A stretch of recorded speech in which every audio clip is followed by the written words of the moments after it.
umpisahan na natin. Ang material na hawak natin ngayon, para siyang, ano? Para siyang isang puzzle box. Oo, very interesting nga. Sa labas, parang siyang isang mensahe na sinulat ni Narciso Olalo noong January 5, 2026 tungkol lang sa isang panaginip, paglalako ng isda. Parang ang simple, no? Oo. Pero habang binubuksan natin, makikita natin na ang laman pala nito ay parang buong blueprint ng isang modernong kilusan. So ang mission natin ngayon, sama-sama nating himay-himayin itong panaginip at kung bakit napaka-importante nito sa kanila. Game. Sige. So, silulan natin sa eksena mismo. Ayon sa sulat, magpapahinga na raw si Narciso Olalo. Tapos, bago siya matulog, may tinanong siya sa tinatawag niyang best friend tungkol sa ginagawa ng isang MSK. Ah, yung MSK. Oo. At pagpikit pa lang daw niya, may narinig siyang boses ng babae. Sumisigaw ng Nong Junior. Dito nagsisimula ang lahat. At dito pa lang, sa salitang junior, may clue na agad. Kasi akala mo pangalan, di ba? Oo, yun ang iisipin mo. Pero sa paliwanag na kasama ng material, hindi raw yung tao. Ito na yung parang strategic shift. Kasi kung dati yung mga mensahe isinulat para basahin, ang junior version, yun na yung mga mensahe na para pakinggan. Ah, okay. So yung pagpasok ng audiovisual. Gets? Exactly. Parang sinasabi na, okay, the game is changing. Mula text, papunta na sa audio. I see. So yung sigaw na yun yung parang signal. At pagkatapos nun, doon na siya tuluyang pumasok sa panaginip. At dito na nagiging mas kakaiba. Oo. Nakita raw niya yung sarili niya na may bitbit na isang malaki at napakabigat na plastic bag na puno ng isda. At may pangalan pa yung isda. Asu USS. At hindi lang yan. May isang babae sa panaginip na kinilala niya bilang si Kay Miskay o yung MSK nga. Ah, yung mismong tinanong niya bago matulog. Yun mismo. At inutusan daw siya ni MSK na ilako mo yung mga isda sa mga opisina. Teka, sa mga opisina? Oo, sa mga opisina. Isipin mo yung imagery, di ba? Naglalakad ka sa initan, bitbit mo yung mabigat na bag ng isda, tapos ang target market mo, mga office workers. Napaka-specific. Oo nga. Okay, gets ko yung symbolism na yung isda, yun yung mga mensahe. Common metaphor yan. Pero bakit as-as? At itong ideya ng mabigat na bag, anong klaseng bigat to? Responsibilidad ba to o... Magandang tanong yan, kasi yung bigat, isa yan sa mga susi. Ayon sa paliwanag, yung as-as, paraan lang daw yan ng pagbigkas sa as-as. As-as? Oo, as-as. Ang ibig sabihin, yung mga mensahe raw na basa na o nakita na ng mga tao as-as bilang mga text. Pero, hindi pa nila tunay na naririnig. Ah, hindi pa tumatagos. Hindi pa tumatagos at yung bigat ng bag, yun daw yung bigat ng lahat ng naipon niyang mga gawa, mga hula, mga himala na naisulat niya. So hindi siya emotional weight. Ito yung bigat ng accumulated impact. The sheer volume and gravity of his work. So the bag is his entire body of work. Yung lahat ng resibo, kumbaga, at yung utos na ilako sa opisina. Ang weird pa rin ang target market para sa amin. Pero kung iisipin mo, dun pumapasok yung yung galing ng strategiya. Kasi kung ang mensahe ay audio-visual, na yung junior version na ginagawa ni MSK gamit ang AI, sino bang market na pwedeng makinig habang nagtatrabaho?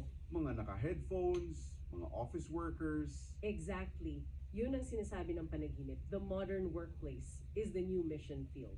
At ang tool mo, headphones at AI-generated content. Fascinating. Grabe. Okay, at may isa pang detalye. Habang naglanglako raw siya, bigla na lang gumaan yung bag. Akala niya ang dami ng mabenta. Oo. Pero nung sinilip niya, may natitira pa raw 2 malalaking isda at ilang maliliit na pangpain. At yung paggaan ng bag, yun yung perfect metaphor. Hindi na raw kailangang paghirapan yung mensahe. Hindi mo na kailangan magbasa ng mahahabang text, isang click na lang. Isang click na lang, oo, pwede nang pakinggan. Mas madali na para sa mga hindi marunong magbasa sa malabuang mata. Technology literally lightens the load for the believer. Grabe, pag pinagsama-sama mo lahat, no? Yung junior na audio, yung AUSU, yung bag na gumaan, hindi na lang siya basta panaginip. Isa na siyang kumpletong media dissemination strategy. Talagang talaga. Okay, so here you go, Julita. Ibig sabihin mo Dito mo naman makikita yung parang content strategy.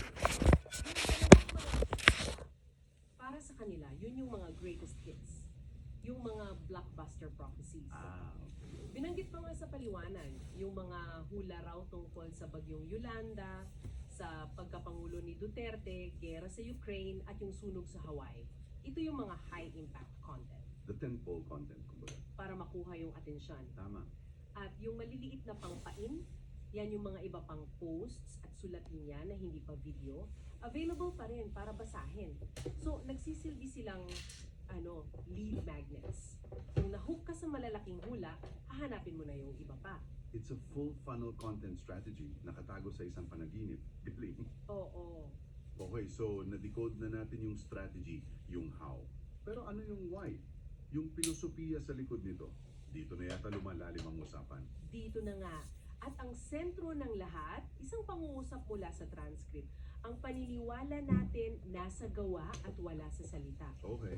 Pero ang twist, yung definition nila ng gawa. Kasi kung dati ang gawa ay nasa pagdadasal o pag-aayuno, Pagpunta sa simbahan, oo, dito sa konteksto ng material na to, ang gawa ay na-redefine bilang engagement. engagement. As in, social media engagement, like, share, comment. Precisely. Ang pinakasagradong action daw ay hindi lang maniwala sa puso mo. Ang tunay na gawa ay yung pagpindot ng share button, yung aktibong pagbabahagi. Wow. Para sa kanila, kung sasarilinin mo lang yung nalaman mo, para mo na rin sinabing hindi ka talaga naniniwala. Nagiging totoo lang daw yung paniniwala sa sandaling ipasa mo sa iba. So hindi sapat yung passive consumption. Kulang yung manunood ka lang. Ang belief, nagiging real lang pag naging parte ka ng distribution chain. At ginamit niya yung sarili niyang kwento, di ba? Bilang example. Oo, at yun yung nagbibigay-bigat sa argumento. Ikinwento niya kung paano siya nagsimula noong zero pa lang siya. Wala pang pruweba, wala pang himala, pero nagsimula na siyang mag-share. At hindi raw madali. Hindi raw. Ayon sa kwento, binalaan pa raw siya na maraming magtatangkang pumatay sa kanya. Kasi sa salungatin daw ng mensahe niya yung mga nakasanayang relihiyon. So may real world risk involved. Anong nagtulak sa kanya na magpatuloy? Isang pangungusap lang daw, huwag kang matakot, kasama mo ako sa lahat ng panahon. At yung utos na iligtas mo ang mga tao sa pamamagitan nga ng pag-share. Kaya ginawa niya. Ginawa niya kahit sa paraang napakamahal noon. Wala pang Facebook, di ba? Puro pakikipag-usap daw at mamahaling long distance calls. He was doing the gawa the hard way. Grabe yung effort. At binanggit din yung mga taong tumulong sa kanya sa simula, no? Sina Jonah, Jaime, at Ronel Awed. Yes, at yung kwento nila ginagamit para i-illustrate ang isang mahalagang konsepto. Si Ranel, halimbawa, habang abala raw sa pag-share, gumaling sa sakit niya ng hindi namamalayan. Tapos ginabihan daw siya hanggang makarating ng Australia.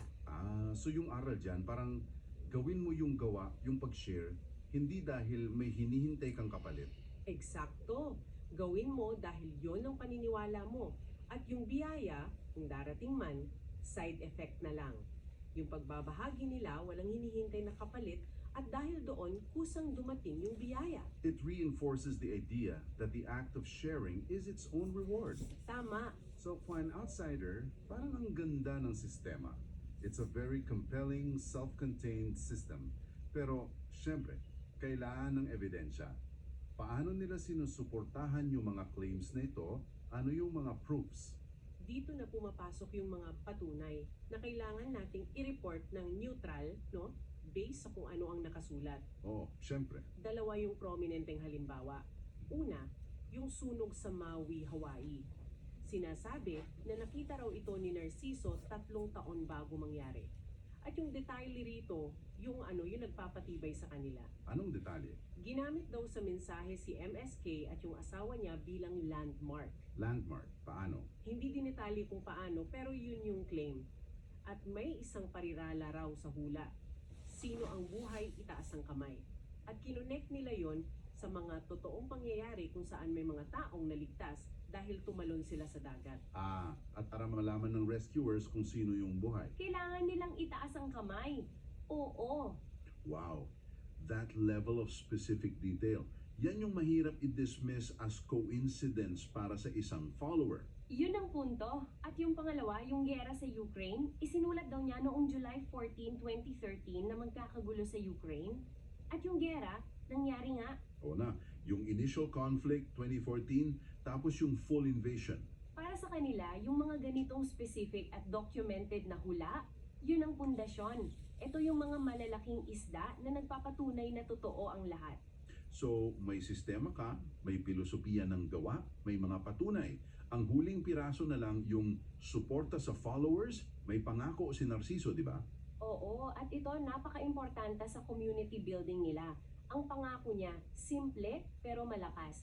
Kung sino man sa kanila ang kokontrahin ng iba, pari mano pastor dahil sa pag-share, Anong gagawin nila? Kung kailangan lang nilang gawin, gamitin ang pangalan niya.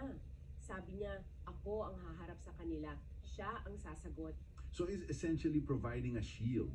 It's a very powerful promise. Sinasabi nito sa tagasunod, hindi ka nag-iisa. Ang responsibilidad nasa akin. Ang trabaho mo lang, mag-share. Huwag kang matakot. Tinatanggal nito yung takot sa konfrontasyon. Oo, lalo pang pinalalakas ang loob nilang ipagpatuloy ang gawa. Grabe.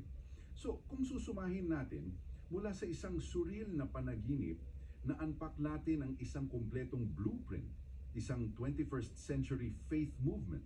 Totoo, Nariyan yung media strategy nila na gumagamit ng AI, yung core philosophy nila na gawa as digital sharing, at yung mga patunaya at pangako para palakasin ang komunidad. at kung ibabalik natin yan sa'yo bilang tagapakinig, yung pinakasentral na ideya rito ay yung hamon sa pagiging passive consumer lang ng informasyon. Oo. Sa mundo nila, ang tunay na paniniwala ay hindi tinatago. Ito ay aktibong ipinamamahagi. Hindi sapat yung like o yung panunood lang. Ang tunay na sukatan. Ang tunay na sukatan para sa kanila ay yung pagpindot sa share button. Yung pagiging isang aktibong node sa network. Isang napapanahong ideya, lalo na ngayon. Talaga. At siguro ito ang magandang iwanan nating tanong para pag-isipan mo. Sinasabi sa teksto na ang pinakawagas na anyo ng paniniwala ay yung pagbabahagi ng walang inaasarang kapalit. Okay. Sa mundo natin ngayon, kung saan halos lahat ng kilos may transaksyon, gumagawa tayo ng isang bagay dahil may inaasahan tayong benefit kahit likes or views lang, paano natin tinitingnan ang halaga ng isang gawain na ang taning sukatan ay ang purong pagbabahagi na walang hinihintay na anumang personal na pakinabang? Thank you for listening. For more information about Narciso Olalo, please visit his YouTube channel. Thank you so much.